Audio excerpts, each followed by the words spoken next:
નમસ્તે. આપણે લિંગી પ્રજનનમાં થતી ઘટનાઓની ચર્ચા કરીએ. ગઈકાલે આપણે લિંગી પ્રજનનની કેટલીક ચર્ચાઓ જોઈ હતી.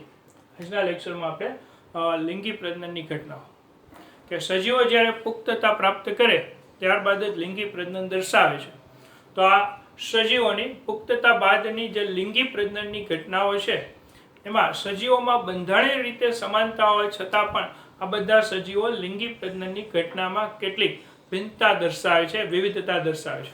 લિંગી પ્રજનન ખૂબ જટિલ પ્રક્રિયા છે અને લિંગી પ્રજનનમાં મુખ્યત્વે 3 ઘટનાઓ લિંગી પ્રજનનને અભ્યાસની સરળતા ખાતર 3 ઘટનામાં વહેંચવામાં આવે છે. વહેંચાય છે. પહેલી ઘટના પૂર્વફલન ઘટના, બીજી ઘટના ફલન અને ત્રીજી ઘટના પશ્ચફલન. આમ 3 ઘટનામાં લિંગી પ્રજનન વહેંચાતું જોવા મળે છે: પૂર્વફલન, ફલન અને પશ્ચફલન. હવે આપણે પૂર્વફલનની અંદર જોઈએ તો ફલન પહેલાનો તબક્કો છે. પૂર્વફલન 2 તબક્કામાં વહેંચાઈ જાય છે. એક જન્યુ નિર્માણ અને બીજું જન્યુ વહન. પૂર્વફલન 2 તબક્કામાં વહેંચાઈ જાય છે. પહેલું જન્યુ નિર્માણ અને બીજું છે એ જન્યુ વહન. આમ પૂર્વફલન અને ફલન પછી પશ્ચફલન. તો આપણે હવે પૂર્વફલનના તબક્કાઓમાં જન્યુ નિર્માણની અંદર ચર્ચાઓ કરીએ કે જન્યુ નિર્માણ એટલે શું, એની ચર્ચા કરતા જઈએ. તો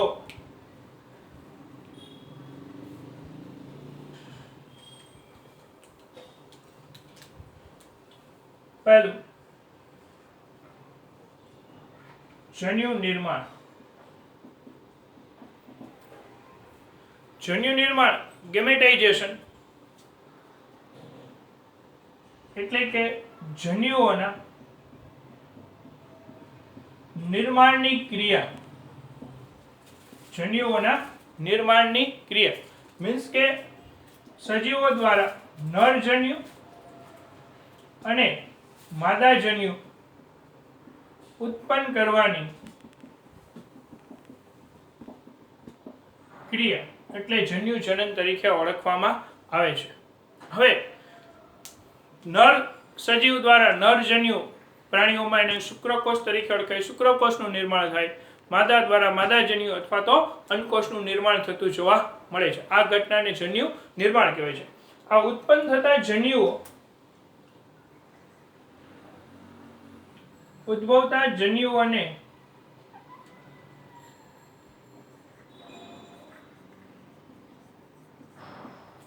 જુદા જુદા પ્રકારોમાં વહેંચી નાખવામાં આવે છે. પહેલા સમજન્યુ. આપણે 11th ની અંદર પણ ભણી ગયેલા હતા. સમજન્યુ હોમોગેમેટ્સ અથવા તો આઇસોગેમેટ્સ તરીકે પણ ઓળખવામાં આવે છે. સમજન્યુ હોમોગેમેટ્સ અથવા તો એને આઇસોગેમેટ્સ તરીકે પણ છે એ ઓળખી શકાય છે. સમજન્યુ એટલે કે જે બંને જન્યુ કદ, આકાર, દેખાવમાં સરખા હોય, જેમાં આપણે નરજન્યુ કે માદાજન્યુ એવા અલગ ન દર્શાવી શકીએ, એમને સમજન્યુ તરીકે ઓળખાય. સમજન્યુ ક્લેડોફોરા લીલમાં જોવા મળે છે. ક્લેડોફોરા લીલના સમજન્યુ છે જે કદ, આકાર, દેખાવમાં સમાનતા દર્શાવતા હોય છે. બીજું, સમજન્યુ હંમેશા કસાધારિત હોય છે. સમજન્યુ હંમેશા કસાધારી હોય અને ચલિત હોય છે. સમજન્યુ કસાધારી હોય અને સમજન્યુ કેવા હોય છે? ચલિત જોવા મળે છે. આમ હંમેશા કસાધારી અને ચલિત સમજન્યુ હોય છે. જ્યારે વિષમજન્યુ, બીજો પ્રકાર જોઈએ આપણે તો વિષમજન્યુ.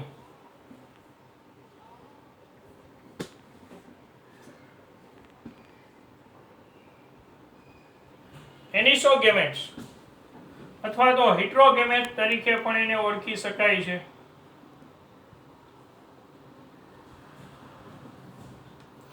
વિષમજન્યુ એટલે કે જે જન્યુઓ કદ, આકાર, દેખાવ સ્વરૂપમાં અલગ અલગ હોય. સામાન્ય રીતે વિષમજન્યુમાં નરજન્યુ નાના કદના અને ચલિત હોય છે, જ્યારે માદાજન્યુ છે એ મોટા કદના, અચલિત, શિથિલ હોય છે.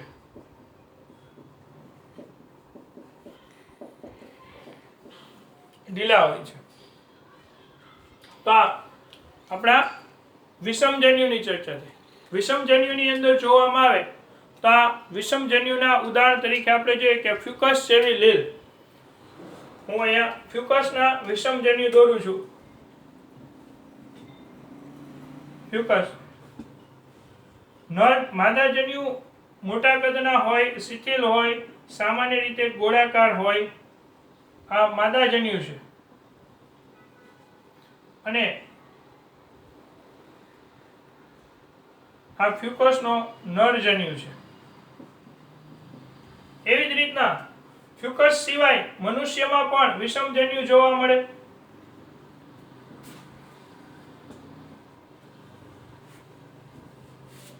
ફ્યુકસ સિવાય મનુષ્યમાં પણ કેવા જન્યુ જોવા મળે છે?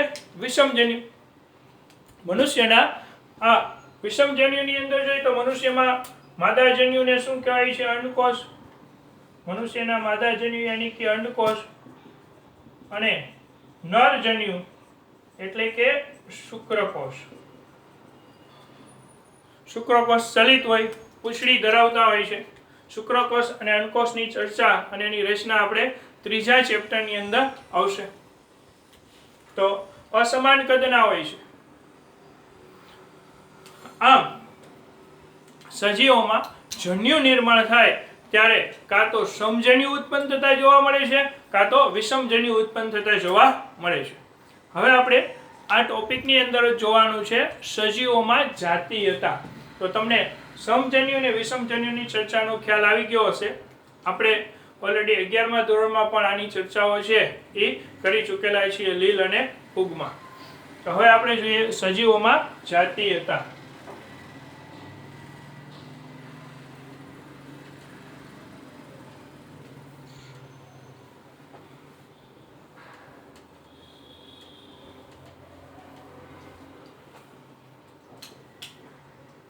લિંગી પ્રજનનની ઘટનાનો પહેલા ટોપિક છે સજીવોમાં જાતીયતા. સજીવોમાં જાતીયતા એટલે શું એની ચર્ચા આપણે કરતા જઈએ કે સજીવોમાં જાતીયતામાં કઈ કઈ વસ્તુ છે એ સમાવેશ થાય. તો સામાન્ય રીતે આપણને ખબર છે કે આપણે સજીવોને બે જૂથમાં વહેંચીએ છીએ કે દ્વિલિંગી સજીવો. દ્વિલિંગી એટલે શું? તો કે એક જ દેહમાં બંને પ્રકારના જનનપિંડની હાજરી હોય. એક જ દેહમાં બંને પ્રકારના જનનપિંડની હાજરી હોય. એટલે કે એક જ દેહમાં નર જનનપિંડ અને માદા જનનપિંડ બંને હાજર હોય તો એવા સજીવો, એવી વનસ્પતિને દ્વિલિંગી વનસ્પતિ તરીકે ઓળખી શકાય. એટલે કે એક જ વનસ્પતિ ઉપર નર પુષ્પ અને માદા પુષ્પ બંને ઉગતા હોય તેવી વનસ્પતિ માટે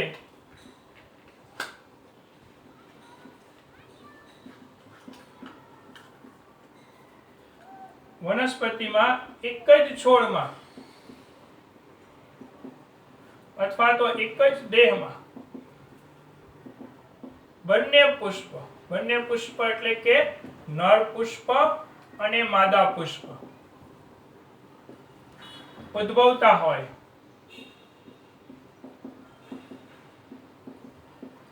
તેને દ્વિલિંગી વનસ્પતિ તરીકે ઓળખાય. આવી વનસ્પતિ માટે આપણે એક શબ્દની એવો શબ્દ પણ વાપરી શકીએ. આ દ્વિલિંગી એના માટે બીજો કયો શબ્દ વાપરી શકીએ? એક સદની વનસ્પતિ. સદન એટલે ઘર. એક જ ઘરમાં બે પુષ્પ, એક જ દેહમાં બે પુષ્પ. એટલે એક સદની વનસ્પતિ. હવે ફૂગ માટે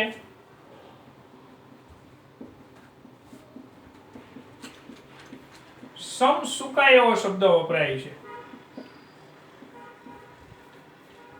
ફૂગ માટે કયો શબ્દ વપરાય છે? સમસુકાય. કારણ કે ફૂગની રચનાને સુકાય રચના, એના કવક તંતુ કવક જાળને સુકાય રચના તરીકે ઓળખાય છે. એટલે ફૂગ માટે રચનાને કહેવાય છે સમસુકાય. એક જ સુકાઈમાં બંને ધાનીઓ, નરજન્યુ ધાની, માદાજન્યુ ધાની ઉત્પન્ન થતી હોય એટલે એને સમસુકાઈ તરીકે ઓળખવામાં આવે છે. આમ આ બધા શબ્દ સરખા થયા. દ્વિલિંગી બરાબર એક સદની બરાબર સમસુકાઈ. સમસુકાઈ કોના માટે શબ્દ વપરાય? તો કે સાહેબ સમસુકાઈ શબ્દ છે એ ફૂગ માટે વપરાય છે. એક સદની, દ્વિલિંગી, બરાબર છે, બધા સરખા છે. આપણે એક સદની વનસ્પતિના ઉદાહરણ આવી ગયેલા છે, જેમ કે મકાઈ. મકાઈમાં આપણને ખબર છે કે મકાઈના ટોચના ભાગે નર પુષ્પ ઉત્પન્ન થાય છે.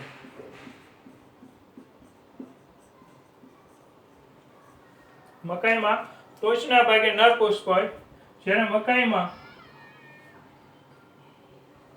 એના પર્ણની કક્ષમાં એ ડોડો ઉત્પન્ન થાય.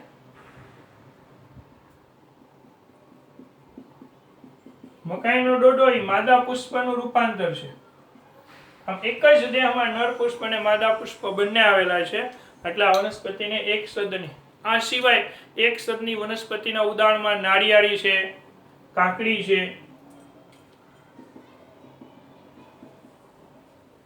નાળિયેરી, કાકડી આ એક સદની છે. આ સિવાય આવી એક સદની અને દ્વિસદનીના અન્ય ઉદાહરણ પણ તમે તમારી જાતે અભ્યાસક્રમમાં આવતા હોય એનું કલેક્શન કરો અને એની નોંધ પણ કરવી, જે તમને એક્ઝામમાં કામ આવી શકશે.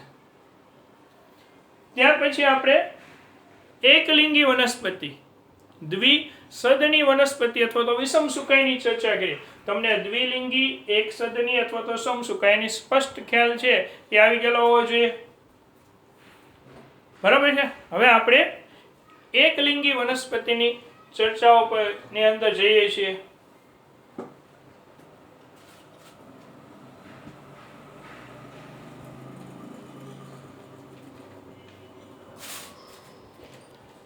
તો એકલિંગી વનસ્પતિમાં આપણે જોઈએ તો એકલિંગી વનસ્પતિમાં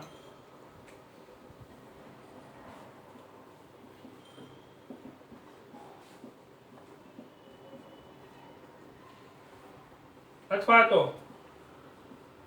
દ્વિસદની વનસ્પતિ અને ફૂગ માટે શબ્દ વપરાય છે વિષમસુકાય.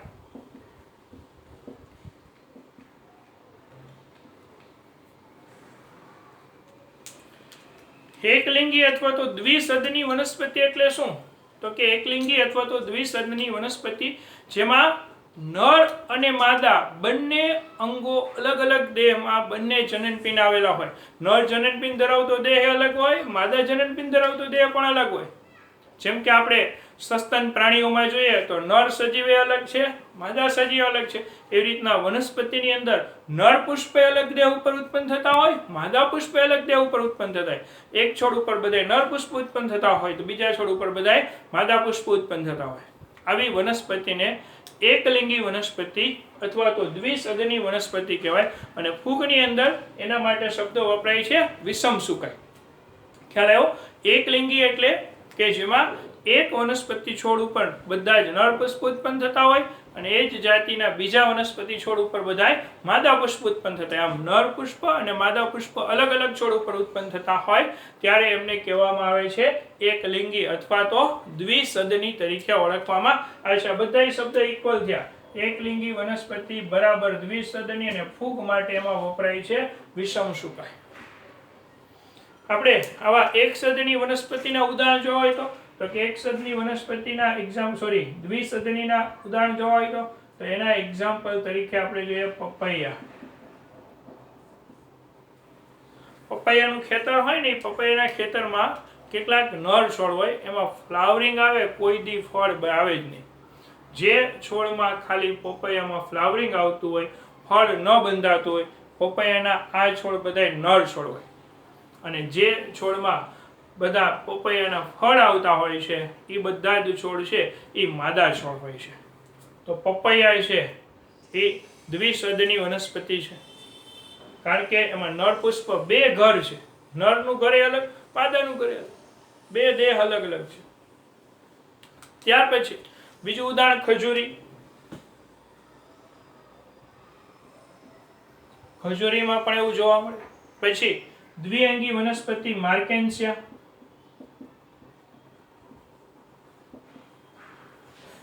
પણ દ્વિસદની છે માર્કેન્સિયા. એમાં નર અને માદા અલગ અલગ છે. આપણને ટેક્સ્ટબુકમાં માર્કેન્સિયાની આકૃતિ આપેલી છે. તો કારા જેવી લીલ, કારા એ તમે તમારે પ્રશ્ન જાતે ત્યાં, કારા જેવી લીલ એ એક સદની થશે કે દ્વિસદની? એનો આન્સર તમારે જાતે મેળવવાનો છે. ટેક્સ્ટબુકમાં એની આકૃતિ આપેલી છે. આકૃતિ જોઈને તમારે જવાબ એનો મેળવવાનો છે કે કારા એક સદની વનસ્પતિ થશે કે દ્વિસદની. બરાબર. ત્યાર પછી એવી જ રીતના પ્રાણીઓની અંદર ચર્ચા કરી આપણે વનસ્પતિની જેમ, કે પ્રાણીઓમાં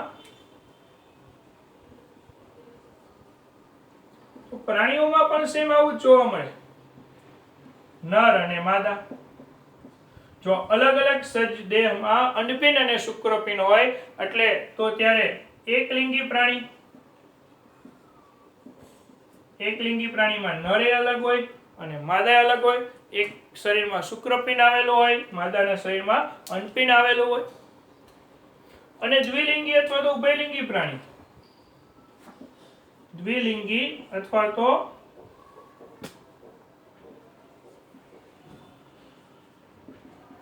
ઉભયલિંગી પ્રાણી, જેમાં એક જ શરીરમાં બંને જનનપિંડની હાજરી હોય, એટલે એક જ શરીરમાં અંડપિંડ અને શુક્રપિંડ બંને આવેલા હોય. બંને શરીર, એક જ શરીર દ્વારા બંને પ્રકારના પ્રજનન કોષોનું નિર્માણ થતું હોય છે. હવે આ જે દ્વિલિંગી પ્રાણીઓ છે, આ દ્વિલિંગી પ્રાણીઓમાં સ્વફલન થાય અથવા પરફલન થાય. આપણે અળસિયું જોઈ ગયા તો અળસિયું દ્વિલિંગી છે પણ પરફલન દર્શાવે છે. તો દ્વિલિંગી પ્રાણીઓના અન્ય એક્ઝામ્પલની અંદર વાદળી, સ્નાન વાદળી, આપણે સછિદ્રા સમુદાયનું પ્રાણી. તો વાદળી છે એ સ્વફલન દર્શાવતું જોવા મળે છે. ચપટા કૃમિ, દ્વિલિંગી સજીવનું ઉદાહરણ જોઈએ તો દ્વિલિંગી સજીવમાં જોવા મળતા ચપટા કૃમિ છે એ ચપટા કૃમિ પણ સ્વફલન દર્શાવતા જોવા મળે છે.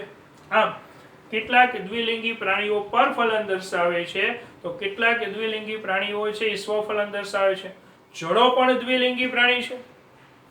તો તમે આવા દ્વિલિંગી સજીવોની નોંધ અલગ તૈયાર કરો એમસીક્યુની પ્રિપરેશન માટે, અને એમાં સ્વફલન થાય છે કે પરફલન થાય છે એની પણ અલગથી નોંધ કરવી, જે તમને નીટમાં એમસીક્યુ માટે ખાસ ઉપયોગમાં આવશે.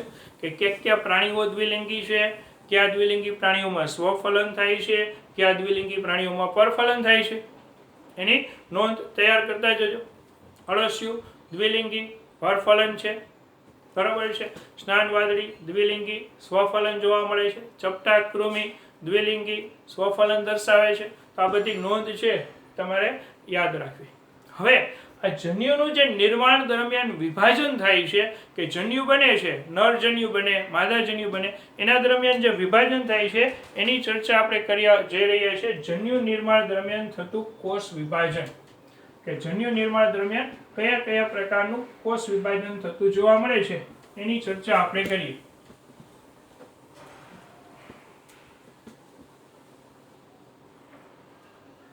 જન્યુઓના નિર્માણ દરમિયાન થતું કોષ વિભાજન.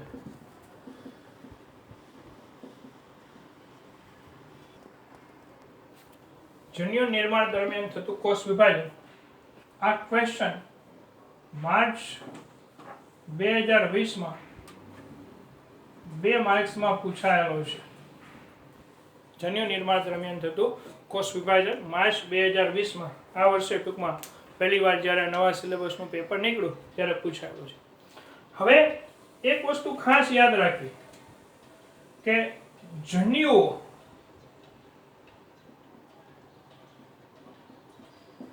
હંમેશા એકકીય હોય છે. એકકીય મીન્સ કે જન્યુઓ હંમેશાને માટે એકકીય જ હોય છે. હવે જન્યુ નિર્માણ કરતા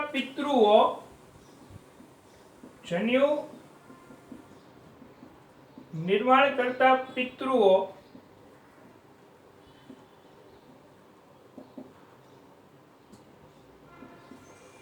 એ એકકીય હોય અથવા તો દ્વિકીય હોય, એટલે કે n પણ હોય અને 2n પણ હોય. હવે જો જન્યુ નિર્માણ કરતા પિતૃઓ એકકીય હોય, જો જન્યુ નિર્માણ કરતા પિતૃઓ એકકીય હોય તો સમવિભાજન દ્વારા જ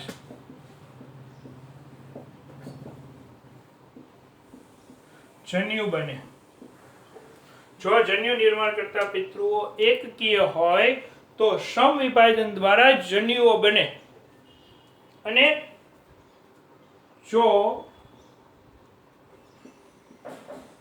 જન્યુ નિર્માણ કરતા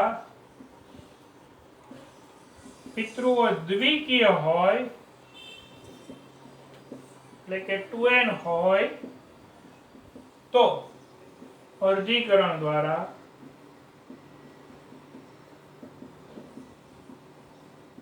જન્યુઓ બને છે.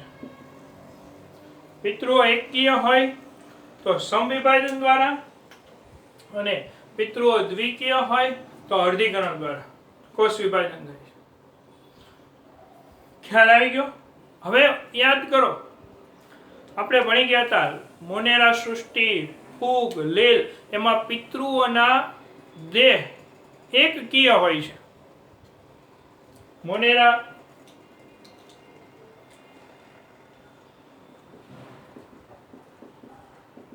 ફૂગ, લીલ, એમાં પિતૃઓ એકકીય હોય, એટલે એમાં સમવિભાજન દ્વારા જન્યુનું નિર્માણ થાય. જ્યારે ત્રિઅંગી, અનાવૃત, આવૃત, મનુષ્ય સહિતના બધા પ્રાણીઓ દ્વિકીય હોય, પ્રાણીઓ બધા દ્વિકીય હોય, તો એમાં અર્ધીકરણ દ્વારા કોષ વિભાજન થતું જોવા મળે છે. આ બધા કેવા હોય છે? 2n. તો અહીંયા ક્યુ વિભાજન થશે? સમવિભાજન. જ્યારે અહીંયા ક્યુ વિભાજન થશે? અર્ધીકરણ. એટલે પિતૃઓ દ્વિકીય હોય તો અર્ધીકરણ દ્વારા કોષ વિભાજન થાય, અને પિતૃઓ એકકીય હોય તો સમવિભાજન દ્વારા કોષ વિભાજન થાય. આપણે કેટલાક ઉદાહરણ જોઈએ કે સજીવોમાં, કયા સજીવોમાં એના દૈહિક કોષોની અંદર પિતૃઓમાં રંગસૂત્રીય બંધારણ અને અર્ધીકરણ દ્વારા ઉત્પન્ન થતા જન્યુઓમાં રંગસૂત્રીય બંધારણ, એના કેટલાક ઉદાહરણ જોઈએ. પણ આ જન્યુ નિર્માણ દરમિયાન થતા કોષ વિભાજનનું કન્ટેન્ટ ખાસ યાદ રાખી લેજો. આ ખૂબ ઇમ્પોર્ટન્ટ છે, ખાસ યાદ રાખો.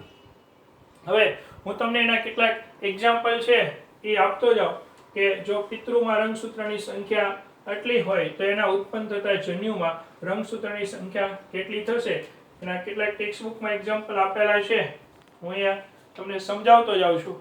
આપણે જોતા જઈએ. દાખલા તરીકે મનુષ્ય.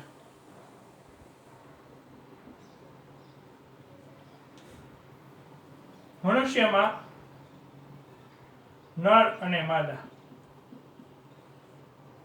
આપણામાં રંગસૂત્રની સંખ્યા કેટલી હોય? 46 રંગસૂત્ર હોય. નરમાં 46 રંગસૂત્ર, માદામાં 46 રંગસૂત્ર. અર્ધીકરણની ક્રિયા થાય એટલે શુક્રકોષ બને. શુક્રકોષમાં રંગસૂત્રની સંખ્યા કેટલી થાય? તો કે શુક્રકોષમાં રંગસૂત્રની સંખ્યા 23 થશે. કારણ તો કે અર્ધીકરણ થયું.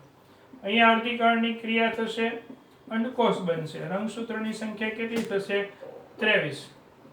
આમ જન્યુઓમાં દૈહિક કોષોમાં રંગસૂત્રની સંખ્યા 46 છે, તો જન્યુઓ એટલે કે શુક્રકોષ અને અંડકોષમાં રંગસૂત્રની સંખ્યા કેટલી થઈ ગઈ? એના કરતા અડધી, 23. મનુષ્ય પછીનું આપણે ઉદાહરણ જોઈએ. પહેલું ઉદાહરણ મનુષ્ય હતું. તો ઘરમાખી,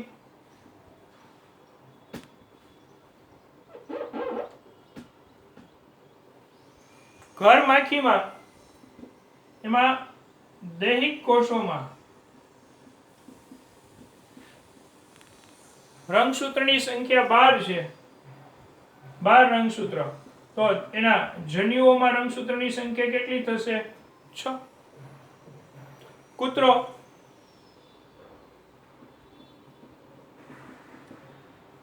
78 છે, તો અહીંયા 39 થશે.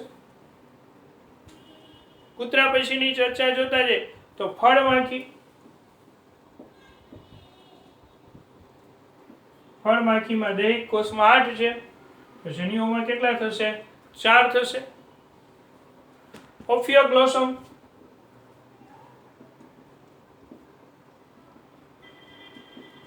એક ત્રિઅંગી વનસ્પતિ છે ઓફિયોગ્લોસમ. ઓફિયોગ્લોસમમાં દૈહિક કોષોમાં 1260 છે, તો જન્યુઓમાં કેટલા થશે? 630. ડુંગળી,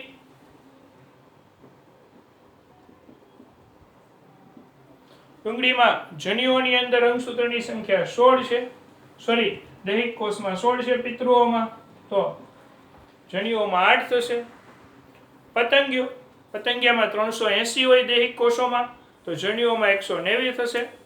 મકાઈ, મકાઈમાં છે એ દૈહિક કોષોમાં 20 હોય, તો જન્યુઓમાં એની સંખ્યા 10 થશે. એ રીતના બટાકા, બટાકાની અંદર જન્યુઓની અંદર સંખ્યા છે એ કેટલી હોય છે એની ચર્ચા તો કે 24 હોય છે. તો પિતૃઓમાં કેટલી હોય એ તમારે નોંધ કરવાની. આ કોષ્ટક તમને ટેક્સ્ટબુકમાં આપેલું છે, તમારે ટેક્સ્ટબુકમાં કોષ્ટક યાદ રાખવાનું છે. તો આ જન્યુ નિર્માણ દરમિયાન થતા કોષ વિભાજનની ચર્ચા હતી. ધન્યવાદ વિદ્યાર્થી મિત્રો. હવે આપણે આગળના લેક્ચરની અંદર જોવાના છીએ જન્યુ વહન અને ફલનની ચર્ચાઓ આગળના લેક્ચરમાં કરશું. ધન્યવાદ.